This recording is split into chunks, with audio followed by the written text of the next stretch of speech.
Wow. And this chapel has a long history, Yeah. Even in the nation of Kenya. I would be happy when you're here, Yes. because you're the bishop. Yes. You are the Archbishop. You can see it's a fully fledged chapel. This is where I place my Bible when I'm preaching or teaching. During COVID, it was very, very helpful. This is where I was projecting my sermons, which will be aired in the cathedral. Yes. And the people will think I'm in the cathedral because of the stonework. I'll be standing here preaching, but the sermon is being aired at All Saints Cathedral and to the rest of the nation. And it became so handy. But this chapel also was very, very historical and instrumental, even in the onset and foundation of this country. This was part of statehouse during colonial times. The governor who lived in statehouse used to walk. The statehouse road used not to be there, so it was still part of the same compound, and he will walk to this chapel for prayers, but also for guidance and counseling, and with the Archbishop then, whose name was Archbishop Bicha.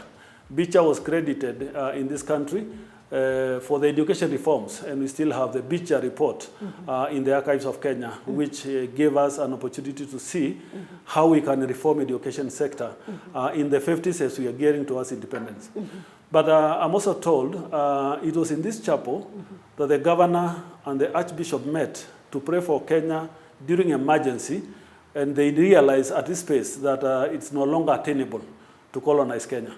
And a decision was made here that they must write to England to suggest that Kenya has to be given freedom. They cannot sustain the Mama War and the African agitation for independence. So this is a very, very historical space, and we thank God. The whole of this house is now protected by the National Museums as a heritage for this country. So we don't tamper with anything. If you see anything here, it is original. The way it was from then. These crosses are the original. This pulpit was there in the 50s.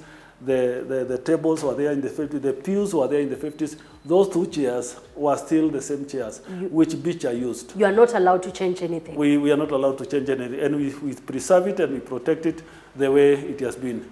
Even the lighting, you see, it is lit like candles, and it was designed this way from the 50s. If you see this metalwork, it is still the same metalwork of the 50s. What we changed time and again are the bulbs, but anything else remain intact, including this shape, outward shape of the bulb. As a family, are there times you come and connect? Oh yes, this is where we congregate as family for our evening prayers. I come personally here to pray whenever, even when situations are hard, I used to sit here and pray for the country. What are some other activities which take place in this space? Yeah, we have also prayed for national leaders here who have come seeking for prayers, and are sitting with the Archbishop, and so we discussed about pressing issues in the nation. Yes.